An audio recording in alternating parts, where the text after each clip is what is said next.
नमस्कार, मैं हूं पीएस त्रिपाठी और अब आप देखना शुरू कर चुके हैं हमारा विशेष कार्यक्रम सितारे हमारे। आप सभी दर्शकों का इस कार्यक्रम में स्वागत। दोस्तों, आज बात करेंगे आज के पंचांग की, व्रत त्योहार की, साथ ही में आपको आपका राशिफल भी बताएंगे।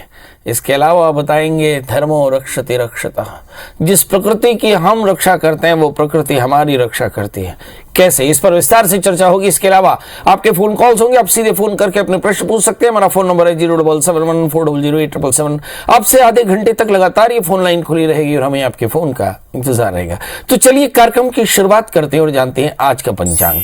आज शुभ संवत 2079 शक 1944 सूर्य दक्षिणायन का माघ महीने की कृष्ण पक्ष की आज चतुर्थी तिथि है और दिन बुधवार।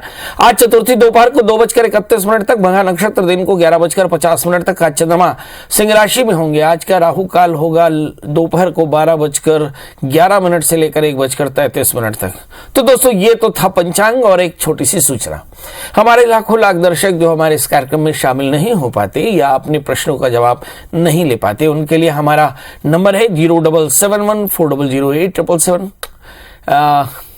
उन सभी दर्शकों के लिए जिनके कॉल्स नहीं लग पाते, उनके लिए 9893363928 ये नंबर है और दूसरा नंबर है 9753039055। ये दो नंबर हैं जिसे आप व्हाट्सएप पे जोड़ करके अपनी डेट ऑफ बर्थ, टाइम और प्लेस लिख करके अपना प्रश्न लिख सकते हैं। सबसे पहले पंडित जी आपके हॉरोस्कोप आपको देंगे और उसके बाद आपसे बात करेंगे। याद रखिए, ये सारा कार्यक्रम दिन को 11 बजे से लेकर रात 8 बजे तक ही चलता है। 11 बजे से पहले या रात को 8 बजे के बाद कॉल ना करें। चलिए, तो सूचना समाप्त। इसके अलावा आप मेल से भी पंडित जी से संपर्क कर सकते हैं। मेरा मेल आईडी है pstripathi9@gmail.com। इसमें डेट ऑफ बर्थ, टाइम और प्लेस लिख करके भी आप अपना प्रश्नों का जवाब पा सकते हैं। चलिए, तो सूचना हुई समाप्त और अब मतलब की बात करते हैं। धर्मो रक्षति रक्षतः, कहते हैं जो धर्म की रक्षा करता है धर्म उसकी रक्षा करता है। ऐसे ही प्रकृति उसकी रक्षा करती है जो प्रकृति की रक्षा करता है। मतलब बहुत साफ है। हम अपने जीवन में अनेक प्रकार के ग्रहों के पीड़ा से पीड़ित रहते हैं। मसलन सूर्य, चंद्रमा, मंगल, गुरु, शुक्र, शनि, राहु, केतु, ये नवग्रह आपकी जिंदगी को लगातार परेशान करते हैं और आपके जीवन में नेगेटिविटी फैलाते हैं। गृह धातु से बना ग्रह, जिसका अर्थ होता है पकड़ लेने वाला, तो ये ग्रह आपके जीवन में अनेक प्रकार की परेशानियां पैदा कर सकते हैं। मसलन चंद्रमा आपको मानसिक रूप से भटका सकता है, आपके निर्णय में कमजोरी रख सकता है। मंगल आपको आक्रामक बना सकता है या आपको रोगी बना सकता है। बुध के कारण आप तनावग्रस्त हो सकते हैं या बुद्धू बन सकते हैं, एडिक्ट हो सकते हैं। गुरु के कारण आप बहुत ज्यादा अपयश भी हो सकता है, बहुत यश भी हो सकता है। और शुक्र के कारण आप बेहद तनाव में आ सकते हैं, बहुत गरीबी भी देखने को पड़ सकती है। शनि के कारण आपके जीवन में अनेक प्रकार के रोग या अनेक प्रकार की चिंताएं आ सकती है। राहु और केतु आपके जीवन में रोगों के साथ में असमृद्धि भी दे सकते हैं। सवाल यह है कि इन ग्रहों को शांत कैसे करना चाहिए। क्या कोई ऐसा तरीका है जिससे हम ग्रहों को शांत कर सकते हैं? जी, हमारे शास्त्र में लिखा कि ददाति प्रतिगृह्णाति नान्यथैष प्रसीदति। हम समाज को या दुनिया को कुछ दे करके अपने जीवन में कुछ पा सकते हैं। तो करना क्या चाहिए? तो हमारे पास ढेर सारी ऐसी वनस्पतियां हैं जिन्हें हम रोप करके और अपने जीवन के कष्टों से निवृत्ति पा सकते हैं। मसलन जैसे तुलसी है, आक है, वट है, इसके अलावा आंवला है, शमी है, अर्क, पलाश, खदिर, अश्वत्थ, उदुम्बर, शमी, दूर्वा, कुशा, ये वो नवग्रह के वृक्ष हैं जिनको लगा करके आप अपने जीवन में सब प्रकार की समृद्धि पा सकते हैं। इसके अलावा अनार का वृक्ष है जो आपके लिए बेहद फलदायी होता है। हर श्रृंगार के वृक्ष भी आपके ग्रह दोषों को दूर करते हैं। मतलब वनस्पति, कोई भी वनस्पति आपके लिए आपके ग्रहों को शांत करती है। वनस्पतियों का सेवन करें, वनस्पतियों को लगाएं और वनस्पतियों का दान करें। इसके अलावा आप ग्रहों की शांति के लिए अन्न का भी दान कर सकते हैं। तो अन्न का दान करना मतलब हम मूंग का दान कर सकते हैं, मसूर का दान कर सकते हैं, तिल का दान कर सकते हैं, जौ का दान कर सकते हैं, गुड़ का दान कर सकते हैं। ये सारी जो प्राकृतिक चीजें हैं ये आपके लिए अनेक प्रकार की परेशानियों से मुक्ति दिला सकती है। इसके अलावा आप चाहें तो गुड़हल का भी फूल आप भगवान को अर्पित करें, मगर सवाल यह है कि ये गुड़हल का फूल आपके पौधे, आपके बगीचे में होना चाहिए, ये आपके लिए और बेहतर होगा। तो चलिए आपके समझ में आ गया कि ये ग्रहों को दूर करने वाला वानस्पतिक तरीका है, जिससे आप वनस्पति को लगा करके, वनस्पति का दान करके, वनस्पति का सेवन करके अपने ग्रहों से मुक्ति पा सकते हैं। अब हमारे दर्शकों के जुड़ने का सिलसिला शुरू हो चुका है। हमारे साथ पहले कॉलर है रोहन जी। हाँ। रोहन जी, आपका बहुत बहुत स्वागत है। बताइए क्या जानना चाहते हैं। पंडित जी प्रणाम। एकदम प्रणाम। मैं उसका पिताजी बोल रहा हूँ। मेरा लड़का है रोहन वर्मा है जी। उसका जन्म तिथि है 23/1/2006। 23 जनवरी 2006। जन्म समय? जन्म समय 10:03। सुबेरे शाम? रायपुर। सुबह। अच्छा। जन्म स्थान? रायपुर। हाँ। और दिन सोमवार को है। अच्छा, क्या जानना चाहते हैं? वो मेरा लड़का 11वीं में है, सीबीएसई में, और वो 11वीं तक 12वीं करते वो वहाँ जाना चाहता है, कोटा कोचिंग के लिए, जेईई और उसके तो कैसा रहेगा? मतलब कोटा में क्या मैथ्स पढ़ना चाहते हैं या बायोलॉजी? मैथ्स पे चलिए। देखिए, सबसे पहले तो मैं अपने दर्शकों को बता दूं कि जब कभी भी आप अपने बच्चों को कोटा भेज रहे हो तो सबसे पहले एक आंकड़े पर नज़र डालें।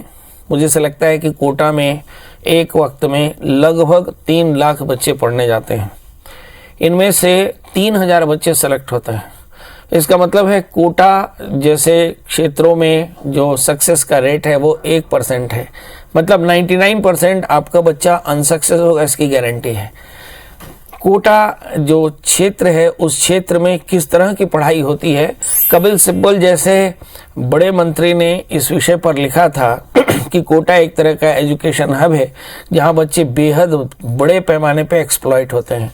इसलिए यदि आप अपने बच्चे को कोटा भेजना चाहते हैं तो आपका निजी मसला है, ग्रहों का उससे कोई संबंध नहीं। सवाल यह है कि अगर आपके बच्चे को पढ़ना है तो आप अपने बच्चे को अपने घर पर ही अच्छे से कोचिंग दे सकते हैं, ये उसके लिए काफ़ी बेहतर होगा। मैं ये नहीं कहता कि कोटा खराब है, पर मुझे नहीं लगता है कि कोटा से बच्चे इतनी ज़्यादा पढ़ते हों जहाँ पर हम हर एक पेरेंट्स को वहाँ भेजना चाहिए। चलिए आइए देखते हैं, हम ये आपके निर्णय पर छोड़ते हैं, आपके स्वविवेक पर छोड़ते हैं कि आप क्या निर्णय लेते हैं।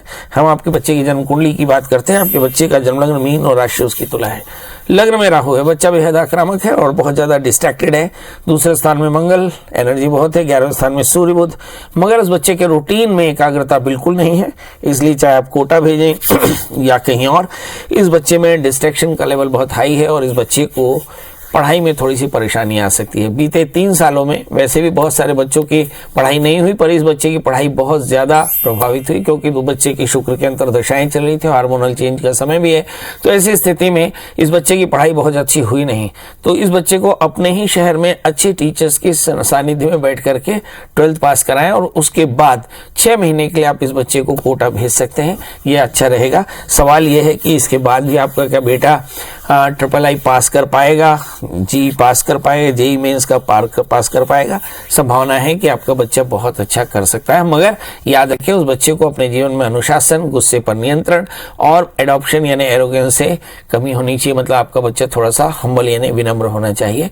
बच्चे को नित्य हनुमान चालीसा का पाठ कराएं, 4 कैरेट का पुखराज और 4 कैरेट का मूंगा पहनाएं तो कल्याण होगा। हमारे साथ अगले कॉलर सुधीर जी हैं। सुधीर जी, आपका बहुत बहुत स्वागत। बताइए क्या जानना चाहते हैं। प्रणाम गुरुजी। जी प्रणाम, थोड़ा सा ऊंचा बोल दें। प्रणाम गुरुजी, मैं अपने भांजी के बारे में पूछना चाहता हूँ। बहुत सुंदर। भांजी की डेट ऑफ बर्थ बता दें। 21/2/2001। 2 या 9 फरवरी? फरवरी सर। जन्म समय? जन्म समय 12:25 दिन के। जन्म स्थान? खरगोन। खरगोन। क्या जानना चाहते हैं? गुरुजी, पिछले साल इस बच्ची के पिताजी की डेथ हो गई, तो उनके स्थान पर अनुकंपा नियुक्ति के लिए बच्ची के लिए प्रयास कर रहे हैं, तो इसकी जॉब कब तक लगेगी? बहुत बढ़िया प्रश्न है। ये देखते हैं, इस बच्ची का जन्म लग्न वृषभ राशि, इसकी मकर है। इसके लग्न में गुरु के साथ में शनि है, जिसको निश्चित तौर पर एक अच्छी नौकरी लग जाएगी। इस बच्ची को 4 कैरेट का अच्छा सा जामुनिया, 4 कैरेट का ओपल पहना दें। इस समय बच्चे की बुध की दशा चल रही है। हार्डली 3 से 4 महीने के भीतर इस बच्ची की नौकरी लग जाएगी। जुलाई तक आप मान सकते हैं कि इस बच्ची की नौकरी लग जाएगी, चाहे आप कुछ करें या ना करें। हम चर्चा कर रहे हैं कि अपने ग्रहों की शांति कैसे करें, तो हम अपने ग्रहों की शांति वनस्पति को लगाकर, वनस्पति की रक्षा करके, प्रकृति की रक्षा करके हम अपने जीवन को बेहतर बना सकते हैं। याद रखिए कि यदि आप चंद्रमा की शांति करना चाहते हैं तो तालाबों की और नदियों की रक्षा करें। यदि आप चाहते हैं कि मंगल आपके लिए अनुकूल हो तो जंगल की रक्षा करें। यदि आप चाहते हैं कि राहु आपके बेहतर हों तो जंगल की रक्षा करें। मतलब कुल मिलाकर के नदी, जंगल, पानी, पहाड़, पर्वत, वनस्पति, ये सब आपकी रक्षा करते हैं। और हमारे जीवन में जो बड़े व्यवधान पैदा हो रहे हैं उसकी एक वजह यह है कि हमने प्रकृति का भी रास्ता दूभर कर दिया है। आप रोज रोज जो खबरें आती हैं कि हाथी शहर पर गया, भालू शहर पर आया, चीता शहर पर आया, अजगर शहर पर आया, उसकी वजह यही है कि हमने इनके मार्ग को अवरुद्ध किया है। चलिए, तो बात समझ में आ गई आपकी कि प्रकृति की रक्षा करें तो ग्रह आपके बेहतर होंगे। तो वनस्पति लगाएं, पेड़ पौधों की रक्षा करें और साथ में नदी तालाब की रक्षा करें, पोखरों की रक्षा करें। यही आपके जीवन में समृद्धि और शांति ला सकते हैं। हमारे साथ अब कॉलर जुड़ चुके हैं, विजय जी। विजय जी, आपका बहुत बहुत स्वागत। बताइए क्या जानना चाहते हैं। पंडित जी प्रणाम। एकदम प्रणाम, बताएं विजय जी। मेरी जन्म तिथि है 6 अक्टूबर 1977। जन्म समय? जन्म समय सुबह का 7:35। जी। जन्म स्थान? मनेन्द्रगढ़। जी, बताइए क्या हुआ। पंडित जी, मेरा स्वास्थ्य पहले की अपेक्षा तो ठीक हुआ है, लेकिन मैं पूर्ण स्वस्थ 100% हो पाऊंगा कि नहीं? चलिए आइए देखते हैं मैं पूर्ण स्वस्थ हो पाऊंगा कि नहीं। आपका जन्म लग्न तुला राशि आपकी मिथुन है। आपके द्वितीय मंगल भाग्य स्थान में है, लग्न शुक्र 11वें स्थान में है। मुझे ऐसा लगता है तनाव के कारण आपको पैरालिसिस हुआ था, मगर अब परिस्थितियां वैसी नहीं है। काफ़ी तेज़ी से आप रिकवर कर रहे हैं और ऐसा लगता है कि बहुत जल्दी आप स्वस्थ हो जाएंगे। जहां तक सवाल पूर्ण स्वास्थ्य का है तो ये पूर्ण स्वास्थ्य भी आपको जनवरी 2024 के आसपास में मिल जाएगा। थोड़ी बहुत कमियों के साथ आप बहुत अच्छे से अपनी रूटीन में आ पाएंगे, मगर 100% स्वास्थ्य मिलना एकदम कठिन है, ये बात आप जाने रहिए। एक 4 कैरेट का पन्ना, 4 कैरेट का उपल धारण करिए, केले के वृक्ष की सेवा करिए तो कल्याण होगा। राधे। राधे जी, आपका बहुत बहुत स्वागत। बताइए क्या जानना चाहते हैं। प्रणाम पंडित जी। एकदम प्रणाम, बताएं। अच्छा, मैं बालोद छत्तीसगढ़ से बोल रहा हूँ जी। मेरी लड़की का दिनांक 9/1/2023 को 9/1/2023 पैदा हुआ है 10:01 पर सुबेरे शाम। हाँ, तो उसका मूल है क्या? सुबेरे या शाम? नहीं, सुबह सुबह। जन्म स्थान? जन्म स्थान सिवनी, बालोद। बालोद। सुबह 10:01 पर। बहुत सुंदर। आप भी टीवी से आवाज सुन करके जवाब दे रहे हैं, बहुत बढ़िया। चलिए, आश्लेषा नक्षत्र के पहले चरण का जन्म है। बच्ची को मूल पक्के तौर पर है और 27 दिन में इस मूल का गो प्रसव के साथ में मूल शांति करा लीजिएगा। इसके लिए किसी अच्छे विद्वान ब्राह्मण को बुला करके और मूल की शांति की सामग्री की लिस्ट लिखिए। 7 स्थानों का जल, 5 प्रकार के पत्ते, सर्वौषधि इत्यादि सब मिला करके और नक्षत्र की पूजा करें, स्नान करें, गो प्रसव करावें और फिर छाया पात्र का दान करें। ये कुछ प्रक्रिया होती है। इसके बाद ये आश्लेषा मूल की शांति हो जाती है। चिंता बिल्कुल न करें। बच्ची जिसका लग्न कुंभ है और इसकी जो राशि है वो है कर्क, इसका जो लग्न शनि 12वें स्थान में है। इसके अच्छे स्वास्थ्य के लिए इस बच्चे के वजन के बराबर लगभग 3 किलो उड़द की दाल का दान कर दीजिएगा। आगे ये बच्ची बेहद भाग्यशाली है, बहुत प्रतिष्ठित रहेगी। थोड़ा सा डाइवर्शन तीसरे स्थान में राहु के कारण है।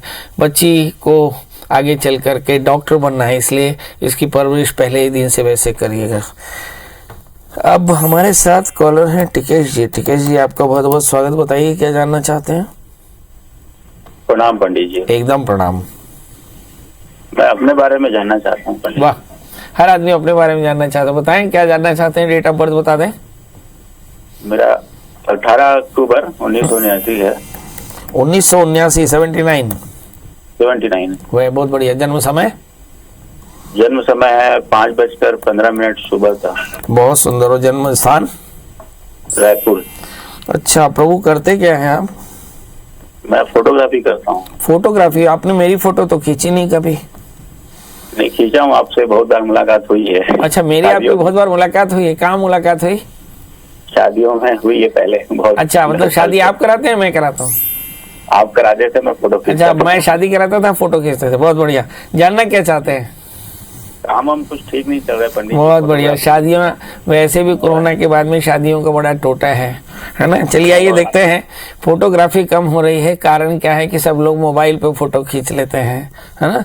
और आजकल अच्छे अच्छे मोबाइल आ गए हैं, तो थोड़ा सा ये एक परेशानी है। आइए देखते हैं। आपका जन्मलग्न कन्या राशि आपकी सिंह है। आपके दूसरे स्थान में सूर्य बुध शुक्र, 11वें स्थान में मंगल और 12वें स्थान में गुरु शनि और चंद्रमा राहु है। जब कभी 12वें स्थान में शनि राहु गुरु चंद्रमा ऐसे बैठ जाए तो जीवन में बहुत ज्यादा फ्लक्चुएशंस आते हैं। इस समय जो ग्रहों की दशाएं चल रही है उस पर नजर डालें तो समझ में आता है कि गुरु की अंतरदशा और गुरु की महादशा दोनों शुरू होगी। गुरु की महादशा में गुरु का अंतर और गुरु आपके 12वें स्थान में, इसके चलते 2021 से आप काफी परेशान महसूस कर रहे होंगे। ये स्थिति मार्केश की भी है, मतलब हेल्थ की भी परेशानी है, घर की भी परेशानी है और आपके काम की भी परेशानी है। सवाल है इसके लिए करना क्या चाहिए। तो शास्त्र में लिखा है कि यत्र व्याधि चिकित्सा तत्र, जहां जहां व्याधि हो वहीं पर उसका निदान मिलता है। इसका मतलब ये हुआ कि जहां गुरु के कारण व्याधि है तो गुरु के कारण ही समाधान मिलेगा। तो गुरु मंत्रों का जप करें, बड़ों का आशीष लें, 4 कैरेट का पन्ना, 4 कैरेट का उपल धारण करें और गुड़ चने का दान करें। देखेंगे बहुत जल्दी आपकी परेशानी दूर होगी। याद रखें, मार्केश अपनी सेहत का, अपनी माता की सेहत का, अपने घर का विशेष ध्यान रखने की जरूरत पड़ेगी। चलिए दोस्तों, अब आपसे विदा लेने का समय। अब कल फिर हाजिर होंगे, मगर जाते जाते वही एक बात कि अभी भी आपके मन में ढेर सारे सवाल होंगे। इन सवालों का जवाब भी आपको मिल सकता है। वो ढूंढना है, गूगल में सर्च करें प्रिया शरण त्रिपाठी, पंडित जी का नंबर हासिल करें और फिर नंबर जो मिले उसे व्हाट्सएप पे जोड़ करके अपनी डेट ऑफ बर्थ, टाइम और प्लेस लिख करके और अपना प्रश्न लिख भेजें। बहुत जल्दी आपको आपके हॉरोस्कोप और आपका जवाब निःशुल्क मिलेगा। दोस्तों, आज के लिए इतना ही। कल हम फिर मिलेंगे। तब तक के लिए स्वस्थ रहें, व्यस्त रहें, मस्त रहें।